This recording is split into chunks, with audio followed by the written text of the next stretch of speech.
പോലെ നിലനിൽക്കാൻ ആരംഭിച്ചത്.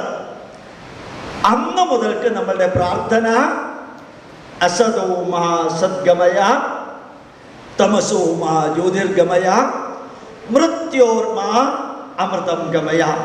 From bad to good, good to better, better nearer to the best. ആ പ്രയാണമായിരിക്കണം എൻ്റെ മുമ്പിലുള്ളവർ ബിസിനസ് ചെയ്യുമ്പോൾ. Lower level to higher level, higher to the highest level.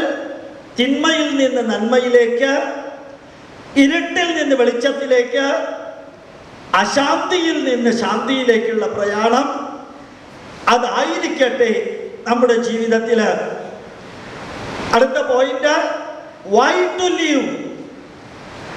Our life should be useful, our life should be purposeful, our life should be fruitful and our life should be meaningful. 4 വാക്കുകൾ പിന്നീട് വരുന്നുണ്ട്.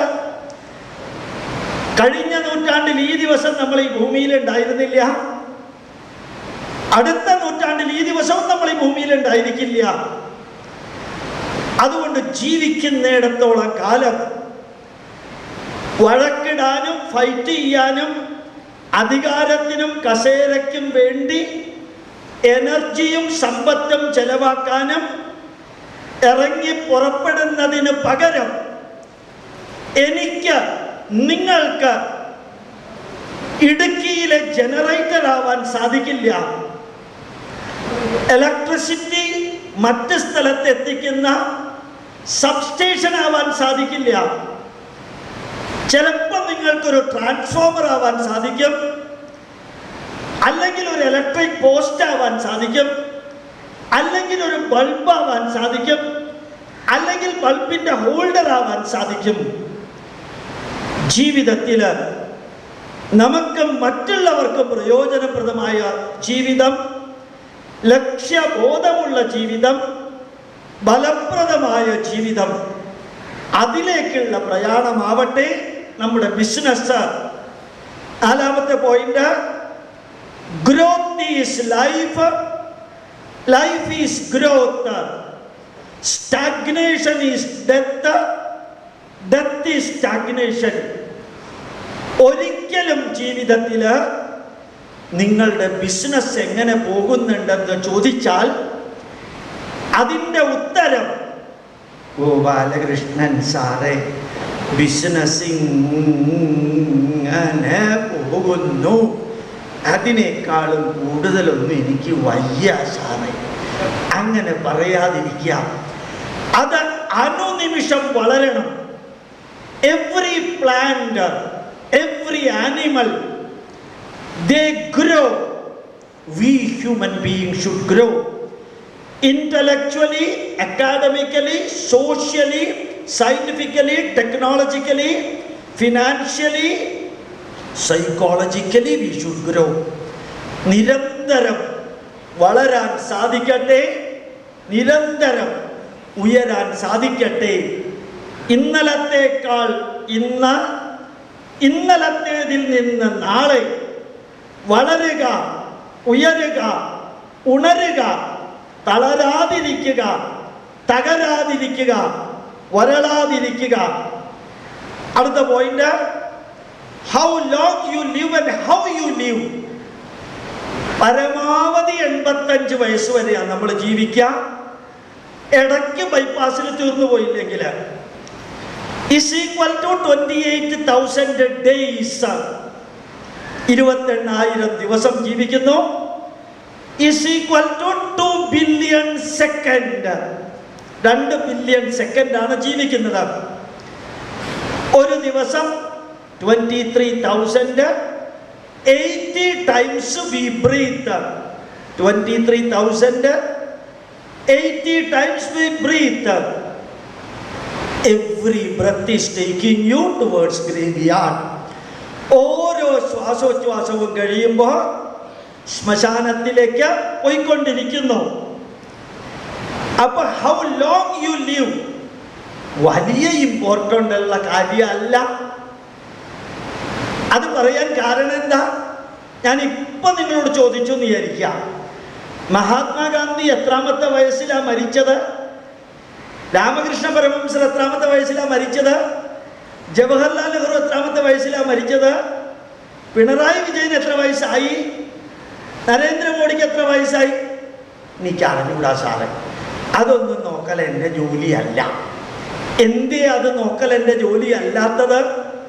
How long you are living, how long U lived, how long you will be living, nobody in the world is bothered.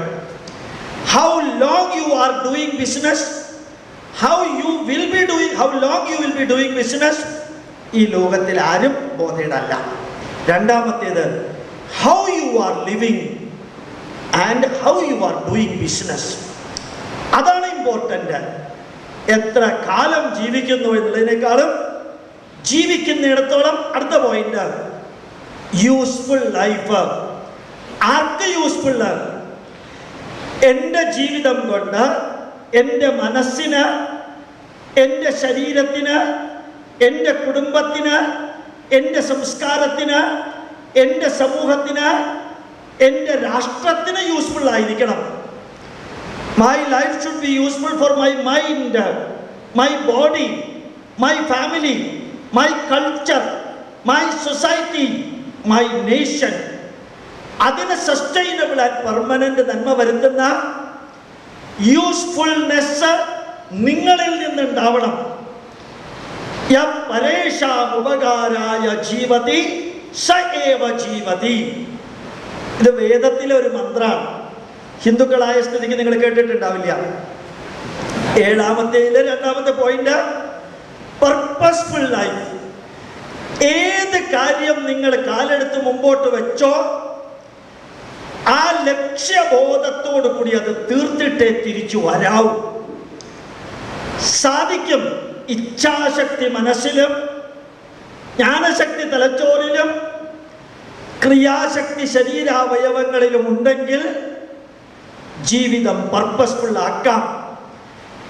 ഏതിലേക്കാണോ ഇറങ്ങി പുറപ്പെട്ടത് അത് തീർക്കാതെ തിരിച്ചു വരരുത്. ഇത്രയും പേരുള്ള സ്ഥിതിക്ക് അവരുമായിട്ട് കെയറിങ്, ഷെയറിങ് ആൻഡ് ക്യൂറിങ്. എന്ത് പ്രോബ്ലം ഉണ്ടെങ്കിലും ഹിന്ദു എക്കണോമിക് ഫോറത്തിലെ മറ്റുള്ളവരുടെ സഹായവും സ്വീകരിച്ച് ധന്യമായിട്ട് തീർത്തു വരിക. ഞാൻ ഒമാനില് നിരന്തരം പോവാറുണ്ടായിരുന്നു. അവിടെ ഒരു സ്കൂളിൽ ക്ലാസ് എടുക്കാൻ പോയപ്പോൾ മനസ്സിലായത്, അവിടുത്തെ ഹിന്ദു ടീച്ചേഴ്സിനെ ക്രിസ്ത്യൻ ടീച്ചേഴ്സും പ്രിൻസിപ്പാളും എങ്ങനെയെങ്കിലും പുകച്ചു പുറത്താക്കും. എന്നിട്ട് ആ വാക്കൻസി തിരുവല്ലായിലെ ആരെങ്കിലും ക്രിസ്ത്യാനിയെ കൊണ്ട് ഫില്ല് ചെയ്യും. ഞാൻ പറഞ്ഞു, ഇത് ഇന്ന് രാത്രിയോടുകൂടി തീർക്കണം. കാരണം അന്ന് എൻ്റെ പ്രോഗ്രാമിൻ്റെ അധ്യക്ഷൻ ഇന്ത്യൻ കൗൺസിൽ ജനറലാണ്. അപ്പം അദ്ദേഹത്തിനെ കണ്ടപ്പോൾ ഞാൻ പറഞ്ഞു, ഇവിടെയുള്ള ഇന്ത്യൻ 37 സ്കൂളുകളിലും ക്രിസ്ത്യൻസ് ഹിന്ദുക്കളെ പുറത്താക്കിയിട്ട് അത് ക്രിസ്ത്യൻസിനെ കൊണ്ട് ഫില്ല് ചെയ്യുന്നു. സാറൊന്ന് നോക്കിക്കൊള്ളണം. Don't worry Gopalakrishnan, I will manage. മൊത്തം 10 വർഷം അപ്പോയിന്റ് ചെയ്ത ക്രിസ്ത്യാനികളുടെ ലിസ്റ്റ് എടുത്തിട്ട് അത് ഡിസപ്പോയിന്റ്മെന്റ് ആക്കി തിരിച്ചു വിട്ടു. അർത്ഥം മനസ്സിലായി എന്ന് വിചാരിക്കുന്നു. മനസ്സിലായില്ലെങ്കിൽ ഊണ് കഴിച്ചതിന് ശേഷം ചിന്തിക്കാം. Useful, purposeful, fruitful. ഇറങ്ങി പുറപ്പെട്ട കാര്യം പൂർത്തിയാക്കാതെ തിരിച്ചു വരരുത്. ഇറങ്ങി പുറപ്പെട്ട കാര്യം പൂർത്തിയാക്കാതെ തിരിച്ചു വരരുത്. ചിലപ്പോൾ ചിലർ പറയാറുണ്ട്, ഞാൻ കുറെ ശ്രമിച്ചു സാറേ, പറ്റണില്ല. എന്താ കാര്യം? സൂര്യൻ 6:15 ഉദിച്ചത്. അതൊന്നും എക്സ്ക്യൂസ് അല്ല. ശരിക്കും ജയിച്ച് കീഴടക്കാൻ ഇറങ്ങി പുറപ്പെട്ടാൽ സാധിക്കാതിരിക്കില്ല. അടുത്തത്, value based life and profession. ശരിക്കും വാല്യൂസ് എന്ന വാക്കിൻ്റെ അർത്ഥം mind, body, family, culture, society, nation. 6 എണ്ണത്തിന് സസ്റ്റൈനബിൾ ആൻഡ് പെർമനന്റ് ബെനിഫിറ്റ് ഉണ്ടാക്കുന്നതിനെയാണ് വാല്യൂ എന്ന് പറയുക. ലോകത്തിൽ ആരും ഡിഫൈൻ ചെയ്തിട്ടില്ല. നമ്മുടെ മനസ്സിന്, നമ്മുടെ മനസ്സിന് സന്തോഷം ഉണ്ടാവണം, നമ്മുടെ ശരീരത്തിന് ആരോഗ്യം ഉണ്ടാവണം. വീട്ടിൽ ഭാര്യ, ഭർത്താവ്, അച്ഛൻ, അമ്മ, മക്കളെ, സഹോദരി, സഹോദരന്മാർ തമ്മിലുള്ള ബന്ധം ദൃഢമാക്കാൻ, അതുപോലെ നമ്മുടെ സംസ്കാരത്തെ ധന്യമാക്കാൻ, നമ്മുടെ സമൂഹത്തിൽ ഐക്യം ഉണ്ടാക്കാൻ, രാഷ്ട്രത്തിൻ്റെ ഉദ്ഗ്രഥനത്തിന് അതിന് ബെനിഫിഷ്യൽ ആയിട്ടുള്ള വിദ്യാഭ്യാസം, വാല്യൂ ബേസ്ഡ് എഡ്യൂക്കേഷൻ, അതിന് ബെനിഫിഷ്യൽ ആയിട്ടുള്ള ബിസിനസ്, വാല്യൂ ബേസ്ഡ് ബിസിനസ്, അതിന് ബെനിഫിഷ്യൽ ആയിട്ടുള്ള ചർച്ച, വാല്യൂ ബേസ്ഡ് കമ്മ്യൂണിക്കേഷൻ. നിങ്ങളുടെ ഓരോരുത്തരുടെയും പ്രവർത്തികൾ വാല്യൂ ബേസ്ഡ് ആവട്ടെ. ഭാരതം എന്ന രാഷ്ട്രം നിലനിന്നത് 5 വാക്കുകളിലാണ്. അതിലൊന്ന്, അടുത്ത പോയിന്റ് 9ാമത്തെ, മൈൻഡ്. അതിൽ നിന്ന് തോട്ട്സ്, അതിൽ നിന്ന് ആക്ഷൻ, അതിൽ നിന്ന് റിസൾട്ട്, അതിൽ നിന്ന് റിവാർഡ് ഞാൻ ഇതിൽ എഴുതിയിട്ടില്ല. മൈൻഡ്, തോട്ട്സ്, ആക്ഷൻ, ഇതിൽ 3ലും നിങ്ങൾക്ക് കൺട്രോൾ ഉണ്ട്. റിസൾട്ടിലും റിവാർഡിലും കൺട്രോൾ ഇല്ല. അപ്പം മൈൻഡ് ധന്യമാക്കുക, ഹിഡൻ അജണ്ട ഇല്ലാത്ത മനസ്സ്, ഫിയർഫുൾ മൈൻഡിനെ ഫിയർലെസ് മൈൻഡ് ആക്കുക. അതുപോലെ തന്നെ പെസിമിസ്റ്റിക് മൈൻഡിനെ ഒപ്റ്റിമിസ്റ്റിക് മൈൻഡ് ആക്കുക. മുഖത്തൊരു ചിരി ഉണ്ടാവുക ഏത് കാര്യത്തിൽ ഇടപെടുമ്പോഴും. 48 വർഷം എല്ലാവരെയും ചിരിപ്പിച്ച ജഗതി ശ്രീകുമാറിന് 5.5 വർഷമായിട്ട് ചിരിക്കാൻ പറ്റാതെ കിടക്കാനുള്ള വിധിയാണ് ഓർമ്മിക്കുക. എന്ത് ടെൻഷൻ വരുമ്പോഴും എന്തെങ്കിലും ഒരു പാട്ട് പാടുക. ബുദ്ധിമുട്ട് തോന്നുകയാണെങ്കിൽ നന്ദനം എന്ന സിനിമയിലെ കുമ്പിടിയെ കുറിച്ച് ആലോചിക്കുക. മുഖത്തൊരു ചിരി ഉണ്ടാവണം നിർബന്ധമായിട്ടും. നന്ദനം സിനിമ കാണാത്തവരാണെങ്കിൽ തേന്മാവിൻ കൊമ്പത്ത് എന്ന സിനിമയിൽ മോഹൻലാലിനെ പിടിച്ചിട്ട് ഒരു മരത്തിൽ കെട്ടിയിടുമ്പോൾ അങ്ങനെ കന്നഡയും മലയാളവും കൂടി ചേർത്ത് നമ്മുടെ ഇലക്ട്രിസിറ്റി മന്ത്രിയെ പോലെ സംസാരിക്കുന്നുണ്ട്. അപ്പോൾ അതൊന്ന് നോക്കുക. ചിരിക്കാൻ ഈ ലോകത്തിൽ ധാരാളം ഉണ്ട്, സന്തോഷിക്കാനുണ്ട്. 6-ാം തമ്പുരാൻ എന്ന സിനിമയിൽ മോഹൻലാൽ ചുഴറ്റി ഒരു വടി എറിയുന്നുണ്ട്. എന്നിട്ട് കൊടുക്കേണ്ടവന് കൊടുത്തതിന് ശേഷം ഒരു വരി പറയുന്നുണ്ട്, ചുമ്മാ. അങ്ങനെ ഒന്ന് പറഞ്ഞു പഠിക്കുക. എന്തെങ്കിലുമൊക്കെ അബദ്ധം പറ്റുകയാണെങ്കിൽ അത് ചുമ്മാന്നൊന്ന് പറഞ്ഞു പഠിക്കുക. ഒരു കാര്യം ഉറപ്പാ, നിങ്ങൾ എത്ര ചിരിച്ചാലും ചത്തുപോകും, എത്ര കരഞ്ഞാലും ചത്തുപോകും. അത് ഉറപ്പാ. പെർമനന്റ് അല്ല ഈ ലോകത്തില്. One day you will have to bring the last. അതുകൊണ്ട് മനസ്സിനെ അങ്ങോട്ട് ഉയർത്തുക, വളർത്തുക, ഉണർത്തുക. നല്ല ആത്മവിശ്വാസമുള്ളവര്. ഇത് റെക്കോർഡ് ചെയ്യുന്നത് കൊണ്ട് ഞാൻ പേര് പറയണില്ല, എങ്കിലും കറക്റ്റ് 48 മണിക്കൂർ മുമ്പ് കേരളത്തെ അടക്കി വാണരുളിയ ഒരാളെ വീട്ടിൽ ചെന്ന് കാണാൻ ഭാഗ്യമുണ്ടായി. കേരളത്തെ അടക്കി വാണരുളിയ ഒരാളെ റിട്ടയർ ആയതിനു ശേഷം ആ മനുഷ്യന്റെ തളർച്ച, തകർച്ച കണ്ടപ്പോൾ ഞാൻ ഞെട്ടിപ്പോയി. അയാൾ പ്രാക്ടിക്കലി കരയുക. പക്ഷെ സർവീസിലിരിക്കുമ്പോൾ മുടി ചൂടാ മന്നനായിട്ടിരുന്നു. വലിയ പ്രായമൊന്നും ആയിട്ടില്ല. ഊഹിച്ചെടുക്കല്ലേ ആരാണെന്ന്. ഞാൻ നിങ്ങളോട് പറയുന്നു, ഈ ഭൂമിയിൽ ഈ ജന്മം ഒരിക്കലേ ഉള്ളൂ. അത് ക്യാപിറ്റൽ ഐ ആയിട്ട് ജീവിക്കാൻ ശ്രമിക്കാം. എന്തെങ്കിലും പ്രശ്നമുണ്ടെങ്കിലും ഒരു കാര്യം ഉറപ്പാ, അമേരിക്കൻ പ്രസിഡന്റ് ട്രംപിന്റെ അത്രയും പ്രോബ്ലം ഒന്നും നിങ്ങൾക്കില്ല. കേരള മുഖ്യമന്ത്രിയുടെ അത്രയും പ്രോബ്ലവും ഇല്ല. ശ്രീ നരേന്ദ്രമോദിയുടെ അത്രയും പ്രോബ്ലം ഇല്ല. ഇന്നലെ വൈകുന്നേരം 4:30 മണിക്ക് നിങ്ങൾ കേട്ട് കാണും, ചൈന തീരുമാനിച്ചു ഇന്ത്യയുമായിട്ട് ചെറിയ ചെറിയ യുദ്ധങ്ങൾ നടത്തേണ്ടി വരുമെന്ന്. അപ്പോഴും അങ്ങനെ ചിരിച്ചുകൊണ്ട് തന്നെ വെങ്കയ്യ നായിഡുവിനെ എൻ്റെ കഴുത്തിലിട്ട മാതിരി ഒരു തുണി ഇടുന്നതൊക്കെ സീനാണുള്ളത്. അത്രയും വലിയ ടെൻഷനൊന്നും നമുക്ക് ആർക്കും ലോകത്തിലില്ല. ധൈര്യമായിട്ട് ജീവിക്കാം. Let your mind B powerful. Let the thoughts coming out of that should be powerful. അതുപോലെ ചെയ്യുന്ന പ്രവൃത്തി ധന്യമായിട്ട് പ്രവർത്തിക്കാം. Think about it and then only do it. സാധിക്കുമെങ്കിൽ 5 വാക്കുകൾ ഓർമ്മിക്കുക. ബുദ്ധിമുട്ടാണ് ഓർമ്മിക്കാനെങ്കിൽ എളുപ്പ വഴിയുണ്ട്, മറക്കാതിരുന്നാലും മതി. ജസ്റ്റ് വളരെ തിങ്ക് ഒരു വാക്ക്, സ്റ്റാർട്ട് രണ്ടാമത്തെ വാക്ക്, ഡു മൂന്നാമത്തെ വാക്ക്, കംപ്ലീറ്റ് നാലാമത്തെ വാക്ക്, ഇവാലുവേറ്റ് അഞ്ചാമത്തെ വാക്ക്. Think, start, do, complete, evaluate. Let's start next one. ഒരിക്കൽ പോലും വിശ്രമിക്കരുത്. അതിങ്ങനെ പ്രവർത്തിച്ചുകൊണ്ടേ പോവുക. ശരിക്കും ഇന്ത്യൻ പ്രധാനമന്ത്രി റിട്ടയറായ ഇന്ത്യൻ പ്രസിഡന്റിന് ഒരു കത്തിൽ എഴുതിയതിൽ അദ്ദേഹം ടച്ചിങ് ആയിട്ടുള്ളൊരു വാക്ക് പറഞ്ഞു. എന്താണ്? ഞാൻ യാത്ര കഴിഞ്ഞ് തിരിച്ചു വരുമ്പോൾ അങ്ങ് എൻ്റെ ആരോഗ്യം സൂക്ഷിക്കണമെന്ന് പറഞ്ഞ് ഉപദേശിക്കുന്നത് പിതൃതുല്യനായ അങ്ങയുടെ ആവേശകരമായ നിർദ്ദേശമായിട്ട് എനിക്ക് തോന്നുന്നു. പക്ഷെ ആ മനുഷ്യൻ വിശ്രമിച്ചതായിട്ട് ഞാൻ കണ്ടിട്ടില്ല. അദ്ദേഹത്തിനുള്ള ബോഡി തന്നെയാണ് നമുക്കും. അങ്ങേരുടെ MRIയും നിങ്ങളുടെ MRIയും അങ്ങേരുടെ EEGയും നിങ്ങളുടെ EEGയും വലിയ വ്യത്യാസമൊന്നും ഉണ്ടാവില്ല. അദ്ദേഹത്തിന് പ്രവർത്തിക്കാമെങ്കിൽ, അല്ലെങ്കിൽ അദ്ദേഹത്തെ പോലെയുള്ളവർക്ക് പ്രവർത്തിക്കാമെങ്കിൽ നമുക്കും പ്രവർത്തിക്കാൻ സാധിക്കണം. മൈൻഡ്, ഗുഡ് മൈൻഡ്, അതിൽ നിന്ന് ഗുഡ് തോട്ട്സ്, അതിൽ നിന്ന് good action. Good mind, good thoughts, good action will give you good result and good reward.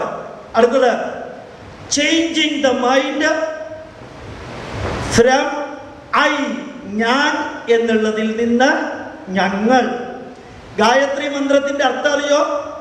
തത്സവിതുർവരേണ്യം ഭർഗോ Devasya ധീമഹി ധിയോ യോ നഃ പ്രചോദയാത്. ധിയോയോ ന പ്രചോദയാത്. ഞാനാണ് മന്ത്രം ചൊല്ലുന്നത്. പ്രാർത്ഥന ഞങ്ങളെ പ്രചോദിപ്പിക്കണം. സിംഗുലർ അല്ല, പ്ലൂറലാണ്. ഭദ്രം കർണേഭി ശൃണുയാമ ദേവ അസ്മാകം കർണേഭിഹി ഹേ ദേവ ഭദ്രമേവ ശൃണുയാമ. പ്ലൂറലാണ്. നിങ്ങളുടെ കമ്പനിയില് മുകളിലുള്ളവനും ചുവട്ടിലുള്ളവനും നിങ്ങളും. ഞങ്ങൾ എന്നല്ലാതെ ഞാൻ എന്നുള്ളത് ഉണ്ടാവരുത്. ഷെയറിങ്, കെയറിങ്, ക്യൂറിങ്, ഞങ്ങൾ. ആ ഒരു വീക്ഷണം ഉള്ളത് കൊണ്ടാണ് ലോക സമസ്ത, ബാക്കിയുള്ള നിങ്ങൾക്കറിയാം, സർവേ ഭവന്തു സുഖിനഃ സർവേ സന്തു നിരാമയാ സർവേ ഭദ്രാണി പശ്യന്തു. സർവേ ഡിപ്പാർട്ട്മെന്റിലുള്ളവരെല്ലാം സുഖമായിരിക്കട്ടെ എന്നല്ല അതിൻ്റെ അർത്ഥം. എല്ലാവരും സുഖമായിരിക്കട്ടെ. എല്ലാവർക്കും വേണ്ടി ജീവിച്ച രാഷ്ട്രമായതുകൊണ്ടാണ് 114 സംസ്കാരങ്ങൾ ഭൂമിയിൽ ഉണ്ടായിട്ട് 112 മണ്ണടിഞ്ഞു. ഭാരതീയ സംസ്കാരം പൂർണ്ണമായിട്ടും ചൈനീസ് സംസ്കാരം ഭാഗികമായിട്ടും നിലനിൽക്കുന്നു. അതുകൊണ്ട് എപ്പോഴും നമ്മൾ ഓർമ്മിക്കാനുള്ളത് മനസ്സിനെ മാറ്റുക. ഭയമുള്ള മനസ്സിനെ, ഭയമില്ലാത്ത മനസ്സ്, അപകർഷതയുള്ള മനസ്സിനെ, അപകർഷതയില്ലാത്ത മനസ്സ്, അങ്ങനെ ജീവിക്കാൻ സാധിക്കട്ടെ. ഏത് പ്രശ്നത്തിനും പരിഹാരമുണ്ട്.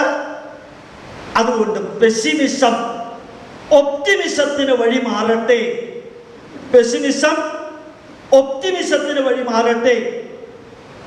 12ാമത്തെ പോയിന്റ്, ക്രിയേറ്റിംഗ് എ വിഷൻ.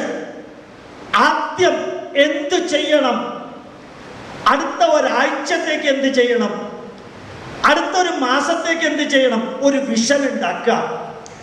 നിങ്ങളുടെ ടേബിളിൽ ഒരു ബുക്ക് ഉണ്ടാവണം. തിരുവനന്തപുരത്ത് വരികയാണെങ്കിൽ നിങ്ങൾക്ക് കാണാം 12 ബുക്ക് എൻ്റെ ടേബിളിൽ. അതിൽ 12ാമത്തെ ഉണ്ട്. അതാത് ദിവസം ചെയ്യേണ്ടത് മുകളിൽ എഴുതി വെച്ചിട്ടുണ്ടാവും. ഇന്ന് ചെയ്യാൻ പറ്റാത്തത് നാളത്തേക്ക് പോകും. നാളെ ചെയ്യുന്നത് ഇന്നത്തേക്ക് ചെയ്യാൻ സാധിക്കുമെങ്കിൽ പുറകോട്ട് കൊണ്ടുവരും. അടുക്കും ചിട്ടയുമുള്ളൊരു ജീവിതം. Systematic and customatic life. Customatic എന്ന വാക്ക് ഇംഗ്ലീഷിലില്ല. ഇംഗ്ലീഷുകാർ ഇവിടുന്ന് പോകുമ്പോൾ അവരവന് ഇഷ്ടമുള്ള വാക്ക് ഉണ്ടാക്കാൻ പാടില്ലെന്നൊന്നും പറഞ്ഞിട്ടില്ല. അതുകൊണ്ട് ഞാൻ ഉണ്ടാക്കിയതാണ് കസ്റ്റമാറ്റിക്. ഇപ്പോൾ സിസ്റ്റമാറ്റിക് ആൻഡ് കസ്റ്റമാറ്റിക് ആയിട്ടുള്ള ഒരു വിഷൻ ഉണ്ടാവണം. ഇതായിരിക്കണം അടുത്തൊരു വർഷം, ഇതായിരിക്കണം അടുത്തൊരു മാസം, ഇതായിരിക്കണം അടുത്തൊരാഴ്ച. ഒരു വരി കൂടി ഇടയ്ക്ക് പറയാം. ഗോപാലകൃഷ്ണൻ ജീവിതത്തിൽ പകർത്താത്തത് നിങ്ങളോട് പറയില്ല. നിങ്ങൾക്ക് ജീവിതത്തിൽ പകർത്താൻ ബുദ്ധിമുട്ടുള്ളത് ഞാൻ പറയില്ല. ഉറപ്പിച്ചു പറയാം, ഒരു വിഷൻ നമുക്കുണ്ടാവണം. ആ വിഷന് വേണ്ടി മൈൻഡ് സെറ്റ് ചെയ്യണം. ഇത്ര ബുദ്ധിമുട്ടുള്ള കാര്യമൊന്നുമല്ല, ചെയ്തിട്ടേ തിരിച്ചു വരൂ. അത് തന്നെ അങ്ങനെ ഉണ്ടാവട്ടെ. നിങ്ങളുടെ മനസ്സ് അടുത്ത പോയിന്റ്, മനസ്സ് തളർന്നാൽ ശരീരം തളരും, ശരീരം തളർന്നാൽ മനസ്സ് തളരും. അതാണ് 48 മണിക്കൂർ മുമ്പ് ഞാൻ കാണാൻ പോയ VIP പറ്റിയത്. തളർന്നത് ശരീരമല്ല, തളർന്നത് മനസ്സായിരുന്നു. അതുകൊണ്ട് ശരീരം തളർന്നു. അതുകൊണ്ട് മനസ്സ് തളരരുത്. ഇതൊക്കെ മൈക്കിൻ്റെ മുമ്പിൽ ഇരുന്നുകൊണ്ട് പറയാൻ എളുപ്പമാണ്. ഗോപാലകൃഷ്ണൻ സാറേ, ഞങ്ങളെ പോലെ ബിസിനസ്സിൽ ഇറങ്ങിയാൽ അപ്പം മനസ്സിലാക്കാം. ഞാൻ ഉറപ്പിച്ചു പറയുന്നു, തളരാനാണ് തയ്യാറായിട്ടുള്ളതെങ്കിൽ ധാരാളം കാരണങ്ങൾ നമുക്കുണ്ട്. വളരാനാണ് തയ്യാറായിട്ടുള്ളതെങ്കിൽ കാരണങ്ങളുടെ എണ്ണം കുറവായിരിക്കും. ലക്ഷ്യബോധമാണ് ഉണ്ടായിരിക്കേണ്ടത്. അടുത്തത്, ഭഗവത്ഗീതയിൽ കൃഷ്ണൻ പറയുന്നൊരു വാക്കുണ്ട്, ഹതോ വാ പ്രാപ്സ്യതി സ്വർഗം ജിത്വാ വാ ഭോക്ഷ്യതേ മഹീം. ഇത് സാധിക്കുമെങ്കിൽ ബൈഹാർട്ട് പഠിക്കാം. ഇറങ്ങി പുറപ്പെടുന്ന ജോലിയിൽ 100% വിജയം കിട്ടിയെന്ന് വരില്ല, ചിലപ്പോൾ പരാജയപ്പെട്ടെന്ന് വരും. ഹതോ വാ, പരാജയപ്പെട്ടാൽ പ്രാപ്സ്യതി സ്വർഗം, നിങ്ങൾ ജീവിതത്തിൽ ചെയ്യേണ്ട കാര്യങ്ങൾ ചെയ്തു എന്ന സന്തോഷം ഉണ്ടാവണം. ചെയ്യാനുള്ള കാര്യം ഞാൻ ചെയ്തു, പരാജയപ്പെട്ടിരിക്കാം, പക്ഷെ എൻ്റെ ദൗത്യം ഞാൻ നിർവഹിച്ചു. ഞാൻ ഇന്ന് അവിടെ ചായ കുടിച്ചുകൊണ്ടിരിക്കുമ്പോഴും കൂട്ടത്തിലുള്ളവരോട് പറഞ്ഞു, ധാരാളം നെഗറ്റീവുകൾ ഈ ലോകത്തിലുണ്ട്. ഹിന്ദുക്കളെ സംഘടിപ്പിച്ച് ഹിന്ദുസ് എക്കണോമിക് ഫോറം ഉണ്ടാക്കൽ ബുദ്ധിമുട്ടാണ് സാറേ എന്ന് എന്നോട് പറഞ്ഞു. ഞാൻ അവരോട് ചോദിച്ചു, ഏതിലാ ഈ ലോകത്തിൽ ബുദ്ധിമുട്ടില്ലാത്തത്? ബുദ്ധിമുട്ടില്ലാത്ത എന്തെങ്കിലും ഈ ലോകത്തിലുണ്ടോ? ശരിക്കും ഒരു പിടി നെല്ല് വയലിലെറിഞ്ഞ്, ഇപ്പോഴും അറിയാം, എൻ്റെ വല്യച്ഛൻ്റെ മകളുടെ ഭർത്താവാണ് ഇതിൻ്റെ ഉടമസ്ഥൻ്റെ അച്ഛൻ, സരോവരത്തിൻ്റെ PTH, വളരെ ബ്ലഡ് റിലേറ്റീവ്സാണ്. ഗോവിന്ദറാവു 50 പൈസ എൻ്റെ മുത്തച്ഛൻ കൊടുത്തു കയ്യിൽ. എന്നിട്ട് ബിസിനസ് ആരംഭിക്കാൻ പറഞ്ഞു ഗോവിന്ദറാവുവിനോട്. അദ്ദേഹം പറഞ്ഞു, ഞാൻ ബിസിനസ് ആരംഭിച്ചാൽ തകരും, ഞാൻ പോവാണ് മംഗലാപുരത്തേക്ക്, അവിടെ എന്തെങ്കിലും ചെയ്ത് ജീവിക്കാമെന്ന് പറഞ്ഞ് പോകാൻ പോകുന്ന വ്യക്തിയെ അനുവദിക്കാതെ 50 പൈസ കയ്യിൽ കൊടുത്ത് പപ്പടവടയും കട്ടൻ ചായയും ഉണ്ടാക്കി വിൽക്കാൻ പറഞ്ഞു. അന്ന് ഗോവിന്ദറാവു അത് ചെയ്തു. അന്ന് 1 രൂപ കിട്ടി, 50 പൈസ പ്ലസ് 50 പൈസ. അവിടെ നിന്ന് ആരംഭിച്ചതാ PTH. അവരുടെ മക്കളുടെ ബിൽഡിങ്ങിലാണ് ഇപ്പൊ ഇരിക്കുന്നതെന്നാ തോന്നുന്നത്, സരോവരത്തില്. അപ്പോ തളരാനും തകരാനും അവസരം വേണമെങ്കിൽ ഇഷ്ടംമാതിരി ഈശ്വരൻ തരും. വളരാനും ഉയരാനും ആണെങ്കിൽ ഈശ്വരൻ തരുന്നത് പ്രോപ്പർലി ഉപയോഗിക്കാനുള്ള ഇച്ഛാശക്തിയും ജ്ഞാനശക്തിയും ക്രിയാശക്തിയും വേണം. പിന്നെ സക്സസ് ആയ കാര്യത്തിൽ ഓവർ എക്സൈറ്റഡ് ആവാതിരിക്കുക. ഫെയിലിയറായ കാര്യത്തിൽ ഓവർ ഡിപ്രസ്ഡ് ആവാതിരിക്കുക. ശരിക്ക് വളരെ ഭംഗിയായിട്ട് ഭഗവത്ഗീതയിൽ ഒരു വരിയുണ്ട്, ദുഃഖേഷു അനുദ്വിഗ്നമന സുഖേഷു വിഗതസ്പൃഹ. ദുഃഖം വരുമ്പോൾ തളരാതിരിക്കുക, സുഖേഷു വിഗതസ്പൃഹ. സന്തോഷം വരുമ്പോൾ ഓവർ എക്സൈറ്റഡ് ആവാതിരിക്കുക. രാഗം, ഭയം, ക്രോധം, ബോണ്ടേജ് ഒഴിവാക്കുക. ഒന്നിനോടും പരിധിക്കപ്പുറം ബോണ്ടേജ് ഇല്ല. അതുപോലെ ഭയം ഒഴിവാക്കുക, ദേഷ്യം ഒഴിവാക്കുക. 5 ഉപദേശം ഭഗവത്ഗീതയിൽ തന്നിരിക്കുന്നത്. 1, ദുഃഖം വരുമ്പോൾ പരിധിക്കപ്പുറം തളരാതിരിക്കുക. സന്തോഷം വരുമ്പോൾ പരിധിക്കപ്പുറം എക്സൈറ്റഡ് ആവാതിരിക്കുക. ബന്ധനം ഒന്നിനോടും നിലനിർത്താതിരിക്കുക. ഭയം ഒഴിവാക്കുക, ദേഷ്യം ഒഴിവാക്കുക. ചിരിച്ച മുഖത്തോടു കൂടി സംസാരിക്കുക. കൂടി വന്നാൽ എന്ത് സംഭവിക്കും? നേരത്തെ ഞാൻ പറഞ്ഞിട്ടുണ്ട്, ചത്തുപോകും. അതെന്തായാലും ഒരു ദിവസം വേണം. ജനകോടികളുടെ വിശ്വസ്ത സ്ഥാപനത്തിൽ നിന്ന് മാല മേടിച്ചിട്ടാലും നിങ്ങൾ ചത്തു, ഉറപ്പാണ്. അതുകൊണ്ട് ഇതൊക്കെ വെച്ചാലൊന്നും മരിച്ചു പോവില്ല എന്നൊന്നും വിചാരിക്കല്ലേ. അടുത്തത് റിസൾട്ട് ആൻഡ് റിവാർഡ്. ഒരു മിഷൻ ഏറ്റെടുത്താൽ എവറി ഡേ അതിൻ്റെ റിസൾട്ടും റിവാർഡും ഇവാലുവേറ്റ് ചെയ്യണം. Daily examining the result and reward. എൻ്റെ അനിയൻ ഒരു ബിസിനസ്സുകാരനാണ്. അദ്ദേഹത്തിന് വേണമെങ്കിൽ ഇതിനകത്ത് പെടുത്താം. നല്ല ഹിന്ദു സ്പിരിറ്റുള്ള പാർട്ടിയാണ്. വൈകുന്നേരം 8:30-9 ആ ദിവസത്തെ ബിസിനസ് മുഴുവനും ടാലി ചെയ്തിട്ട് അവൻ കിടന്ന് ഉറങ്ങുള്ളൂ. അവൻ്റെ അത്രയും ചിരിക്കുന്നവൻ, ഞങ്ങൾ 5 പേരും റിട്ടയറായിട്ടും അവനെ പോലെ ചിരിക്കാൻ ഞങ്ങൾക്ക് പറ്റണില്ല. അത്രയും വലിയൊരു ബിസിനസ്. നിങ്ങൾക്കറിയാം, ഇവിടെ കയറി വരുമ്പോൾ വെച്ചിരിക്കുന്ന ഒരു ബിസിനസിൻ്റെ ഒരു ഫ്ലക്സ് ഉണ്ട് അവിടെ. അദ്ദേഹത്തിൻ്റെ മുളക് പൊടിയിൽ സ്റ്റാർച്ച് കൂടി എന്ന് പറഞ്ഞിട്ടാ ഇൻവെസ്റ്റിഗേഷൻ. 3 ദിവസം മുമ്പ് നടന്നത് എന്താണെന്നറിയോ?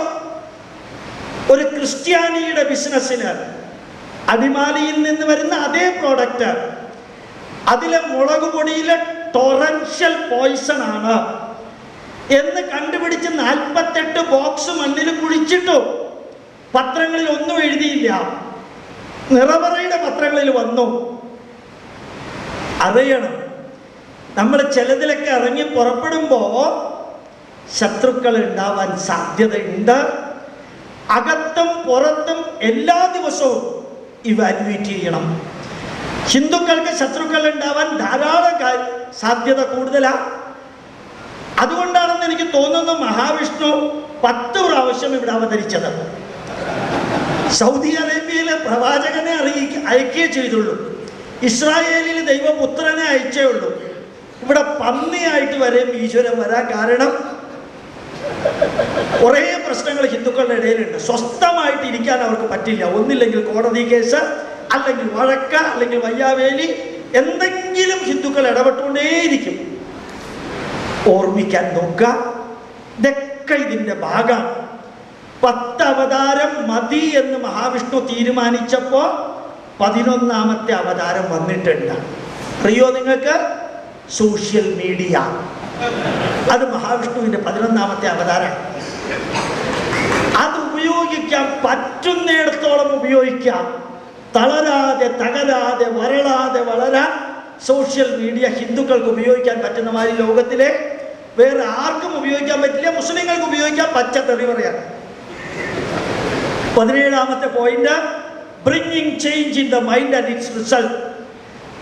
എന്നെ രാധാകൃഷ്ണൻജി പല പ്രാവശ്യം ഈ പരിപാടിക്ക് വിളിച്ചപ്പോഴും എനിക്ക് സംശയമായിരുന്നു ഞാൻ വന്നിട്ട് എന്താ ചെയ്യാൻ. ഞാൻ രാധാകൃഷ്ണൻജിയോട് പറഞ്ഞു എന്ന് വിചാരിക്കുക, ഞാൻ വന്ന് ക്ലാസ് എടുക്കാം, പക്ഷെ ഒരു കണ്ടീഷനുണ്ട്.